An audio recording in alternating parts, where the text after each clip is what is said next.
טוב, אז ברוך הבא לנו עורך הדין רפאל אוחנה. אני רוצה לדבר איתך על לשון הרע והוצאת דיבה, אבל בנושא, בהיבט המסחרי יותר. אם תוכל להסביר לנו, אתה כן. דוגמה אולי של מקרה שקרה, שאתה יכול לספר לנו עליו? כן, אז מה השוני בעצם בין זה להוצאת דיבה במקרים אחרים למשל? אז זו שאלה מצוינת. אז בשונה מתביעות אזרחיות, למשל, שאדם מוציא דיבתו של החבר שלו, של השכן שלו בקבוצת וואטסאפ, וכותב עליו דברים שלכאורה עולים את לשון הרע, אז זה בהיבט האזרחי ושמורה לו הזכות להגיש לבית משפט את התביעה לפי החוקים של חוק איסור לשון הרע. אתה שאלת לגבי המסחרי, כן. שזה שאלה מצוינת.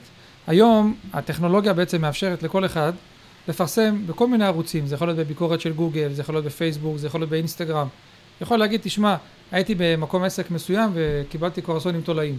כן, השירות הזה לא טוב, ככה וככה. ואז בעצם, כן, ואז בעצם אנשים באים ואומרים, זה שירות גרוע, ולכן אני לא רוצה יותר לבוא למקום הזה. כן. אז ברור שבמקרים כאלה יש דאונגרד, יש ירידה בהכנסות של אותו בעל עסק, ואם אין בסיס לטיעונים האלה, וזה באמת שקר, סתם כי מישהו ימציא, אז זה בעיה, כי זה פוגע לי בעסק. אז אני אתן לך דוגמה, למקרה שאני מכיר, לא טיפלתי בו אני, אז זה מקרה שאני מכיר אישית היטב. מישהי שהיה לה קונדטוריה באחת מערי השרון פה בארץ, ולידה גם כן הייתה קונדטוריה, כמה עשרות מטר מזה. יום אחד היא מגלה בעיתון שכתוב בקונדטוריה שלה שיש שם חתולה בוויטרינה. ומה שקרה זה שזה נוצר גל מאוד מאוד גדול של אנשים שהפסיקו להגיע, ואחר כך הסתבר בטעות שהוויטרינה שצולמה ויוחסה בטעות למקרה שאני מספר עליו, היא בכלל במאפייה השנייה. זאת אומרת, הצילום של הוויטרינה בכלל במאפייה השנייה, והשם שלה היה שמה. עכשיו זה כמובן דברים שזה חמור מאוד, כי אם אתה היום מפרסם משהו, זה גרם לה לקריסה כלכלית, כי היא סגרה את העסק, כי אנשים הפסיקו להגיע. עד כדי כך? כן, כי מה, אני אוכל עכשיו אוכל שליקק אותו החתול. עכשיו עזוב את זה, גם הגיע משרד הבריאות. משרד הבריאות בא, מתחיל לעשות בדיקות, מתחיל עניינים, ואנשים זה כבר לא מעניין.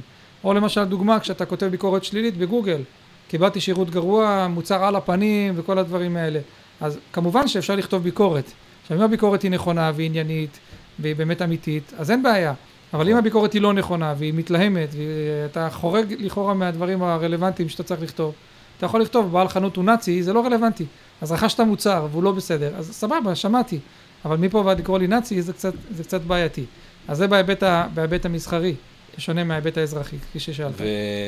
ואיך אתה למשל נגיד מטפל במקרים כאלו אם יוצא הוצאת דיבה של למשל על עסק מסוים, אם עסק רוצה לפנות אליך ולהיעזר בך, מה התהליכים שאתה והשירות שאתה נותן לו מההתחלה עד הסוף, בוא נגיד ככה? תראה, לי מאוד מאוד חשוב, זה גם שחשוב שגם בעלי עסקים ידעו את זה. בסוף אתה מתפרנסים מאותו לקוח.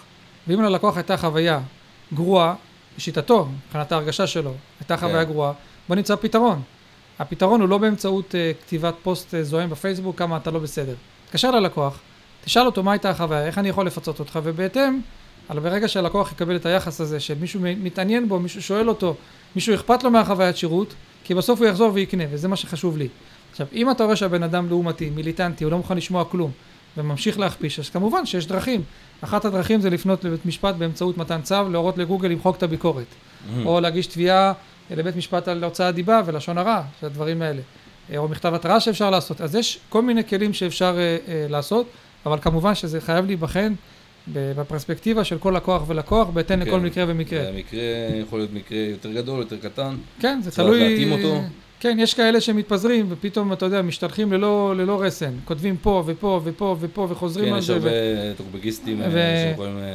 כן, שמחפשים להפיל עסקים מסוימים. אז הם יפגעו בכמה שקלים, והם מרגישים שזה מבחינתם הדבר הנכון כרגע, זה למוטט את בית העסק. ואז אנחנו יודעים להיכנס לתמונה בצורה כזאת שאנחנו יכולים לבוא ולהגיד, תראה, מאחורי הביטויים האלה, גם אם יש בהם אמת, הרי שהם עולים כדי דיבה, ואתה תצטרך לשלם על זה. כי אני לא אתן ללקוח לסגור עסק שהשקיע בו מאות אלפי שקלים, בגלל שיש איזה מישהו שחושב שצריך למוטט את העסק.